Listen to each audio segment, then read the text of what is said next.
Greetings to another video. So you can see I'm in Burt's Bike Fit Studio, and I'm here today because we're going to do a little investigation because I've noticed recently that basically since having power meter pedals that my left and right power isn't 50-50. So it's not like really way off, but it's definitely not 50-50. And I had an Achilles injury on the right hand side. And I was thinking like, I wonder if that is because one leg is shorter than the other. And then years and years ago, I always used to do the splits. I did gymnastics, and I always used to put my left leg further forward. And so I was like, could that affect, like, I don't know, has that affected my leg length? Does that make any difference? So we're going to test out a few different ways of testing it, aren't we? Yep. How this is going to help you. So even if you've not got like left and right power meter pedals, if you get injuries or pain just on one side, or you always get a saddle sore on one side, that also might indicate that you have a left or a right leg difference. First thing to say, right, is all human beings are asymmetrical, okay? Yeah, and let's start with that as a given, right? So it's not a problem being asymmetrical for a lot of people, and most people are, right? And what we mean by that is they have a slight functional leg difference, a slightly twisted pelvis back, it doesn't matter. Cycling, however, is completely symmetrical. So unlike walking and running, where your body has an opportunity to soften joints, collapse arches, things like that, cycling is fairly locked in, and that's the major issue with cycling. Is it is what we call a postural imposition. You're in it for hours and hours, and so your setup can show, cycling can show up asymmetrical issues more than other sports. You're telling me, I've noticed that I have left-right power difference, right less, yeah? Remember we treated your right Achilles because when you're doing that massive once effort, then your Achilles was under a bit of stress and you put a bit of a tear into it, a little injury. Yeah, so that's over there. And if I remember rightly, if you ever get a saddle sore, you get a bit of saddle sore on your right hand side. So that's all asymmetrical, it's all right hand side. But why is that? What I think we need to do today is help people out and say, okay, so when would you have to take action on that and do something about it? And what can you do about it? And when should I do something about it? Okay, perfect. Yeah? Off bike assessment, on bike assessment, and then we'll let you know what the results are. So let's go. Let's see if I'm, well, you keep calling me potentially like a wonky donkey. Whether you're wonky donkey, yes.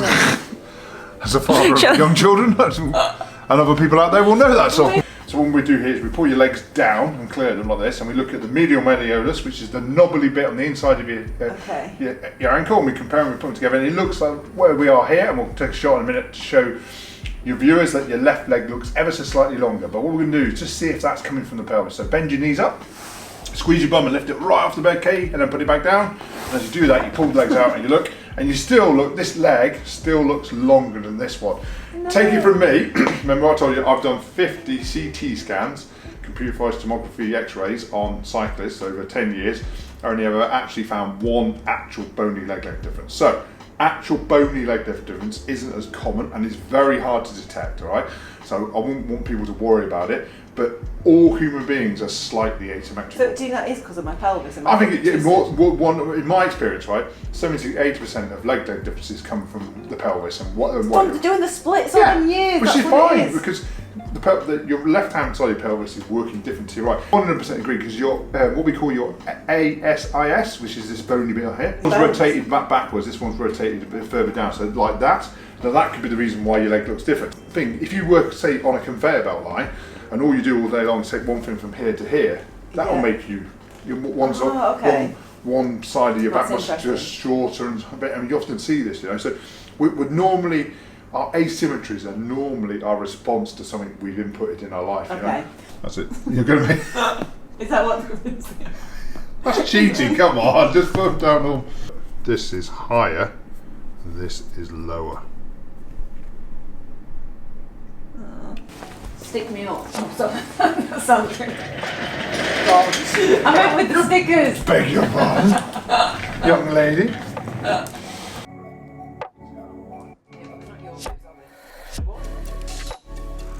you go. That's me. This is you. Can you hold the camera up? Oh, yeah. And then we come on here. You can see your knee extension. Oh, nice. Somebody set you up so well on this bike, haven't they?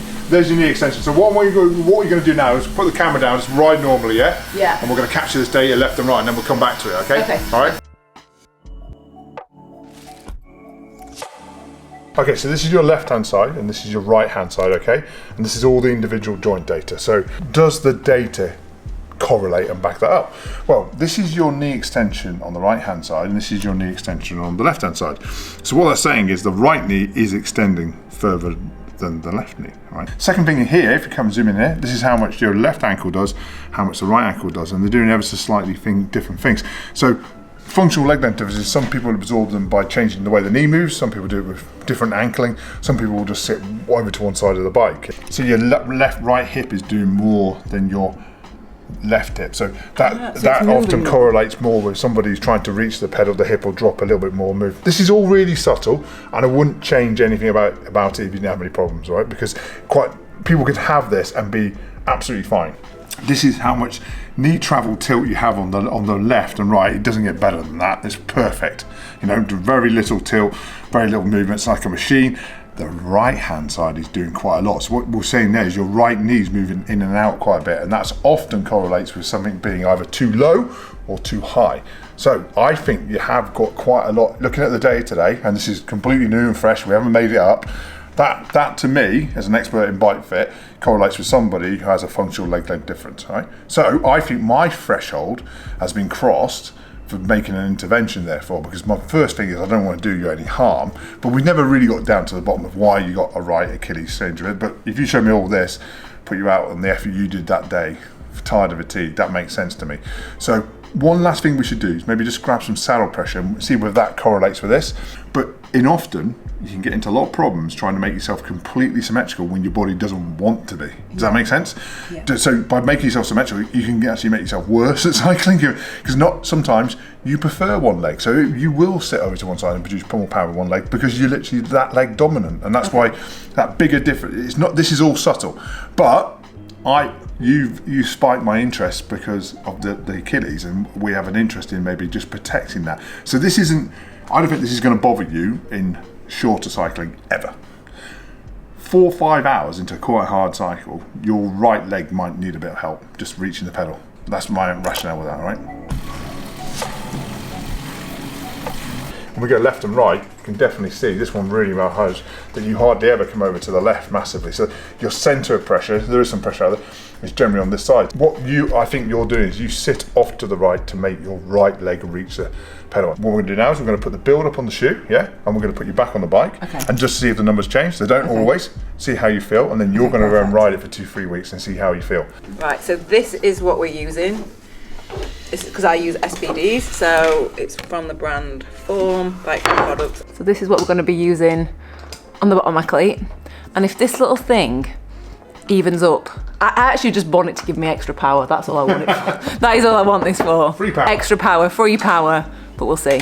If it and actually that's a fib. I want it to not have an Achilles injury ever again, because that was so painful, and I was out. How long was I out? I was out for quite a while, wasn't I? But yeah, we'll see if this works.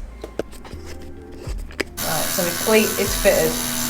Just feel different. Like I've got more, not more power, but like I'm more connected on that side. It sounds That's odd. a very common thing for people to say. More connected or more on top of the pedal stroke?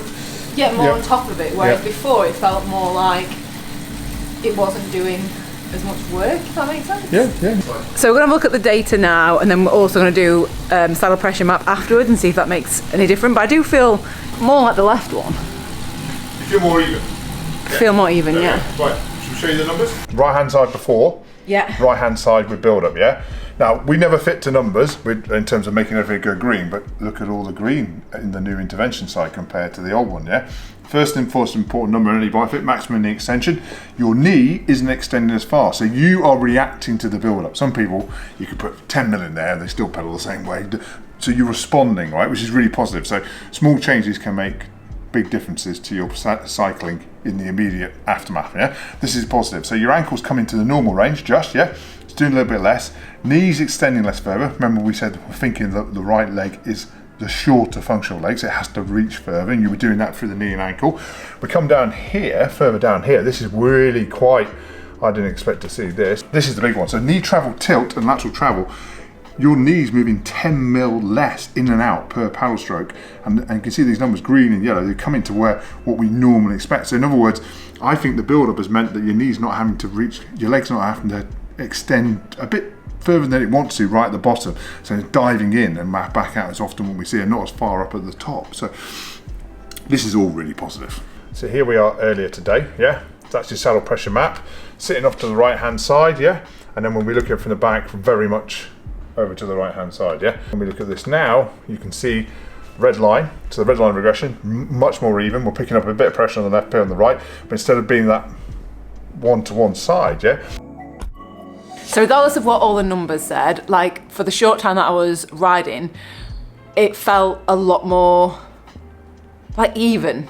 Sounds weird. I don't know what it's in my head, so I'm gonna go and test it outside for what, 2 or 3 weeks, see how riding goes, see how it feels. Because potentially, if that's going to prevent injury, you said I might even get more power from it. Could do. How many watts? How many watts we talking, Phil? Well, the thing is, what I think this might do is not more power per se. It might be easier to produce the same power, so gross efficiency. Because if you're having to work harder to produce that and become more even, and it means you can concentrate. What you can't unknow is that the subconscious effort you were doing to make the right leg reach the pedal, and it's very subtle. No, that's almost impossible to measure, but. We talked about the data. That's great that it goes that way. I put so much store now on what people say. If you feel it's better, that's the subjective interpretation of all that data within you. And if you're saying, yeah, I feel more even, big caveat, remember, any change you make, first, you're not going to go out and do 4 hours straight away in case it creates another problem. But if you do an hour, 2 hours, and it's all fine, you're feeling good, off you go, yeah. Okay, perfect. Exciting. I guess how would someone know if if they don't have left or right power pedals, and because that's how I noticed it. But what you said is potentially if you've got saddle sores on one side, knee pain just on one side, that might indicate that you might have a leg length imbalance and you might benefit from using a shim. It's one of the reasons you can have those problems, and one of the most reasons why people have it. Everyone's different, of course, but yeah, you could experiment around with using a leg build up to get your saddle height optimal for the short leg and then the longer leg as well. Yeah. It's sometimes why people go to buy those, having some objective data to help confirm that and then make a change and you're going in the right direction. Yeah, but if you're at home and you're getting those problems, it could be worth trying. Remember that some people you've responded really positively and quite large straight away. Yeah, some people you do this, it just doesn't make any difference. It's just, okay. Nobody should worry about being asymmetrical, because remember, everybody, no human being is symmetrical. Yeah. But cycling is a sport of symmetry. All right, so that's why we see these problems sometimes occur. So if you're getting problems, don't worry about your power being 53, 47 of it. That isn't enough. When I used to work at the biomechanist at British Cycling, we were not worried about anything less than 55, 45. Once you went beyond that, we might start to have a look at it. But if you biomechanical world is very, very comfortable with people being asymmetrical and producing power in different ways. I think the bigger thing is what you're saying. If you're getting pain, discomfort, those things, that if we can help you with that, that's important. And that was the thing with the Achilles. That is, I mean, I'm joking, like, oh, it'd be great to get extra powers, but for me, it's like to preventing that potential. Because you're probably going to go and do some stupid long event like that again. Maybe I might do. And when you're right on that limit, I don't think this is ever going to bother you, Kate. At 2-3 hours of cycling, you're very robust. Most people are, But when you go into the limits, so 4 or 5 hours, that's when you strip out all your compensatory mechanisms. You're on the rivet, and that's where we tend to find problems. When you increase duration, load, or speed, that's when you get. So you keep sneaking out the frame. Right, so if you've got any questions about any of this, leave it in the comments below. Thank you so much for that. I'm actually really excited to go and try it. I love these little experiments. It went remarkably well. It might not have done. We don't know. We'll see what it's like actually out on the road. But lines of evidence, everything we see today tells the story. Yeah, and we haven't made any of this up. It's all been completely done live, hasn't it? So yeah. And if I don't get extra watts from this, I'm coming back angry. An angry woman. I'm like, Phil, you promised me 20 watts. Right, see you all next video. We are the torches of information into the dark cave of issues. That is it. We're just trying to help people get comfy. God, that bloody orange stick, how's it over here? Did I move it here? It's in this shot now. It's your fault this time, Kelly. Language, Phil. I don't like it. I don't like it. Tell me, it lifts backwards.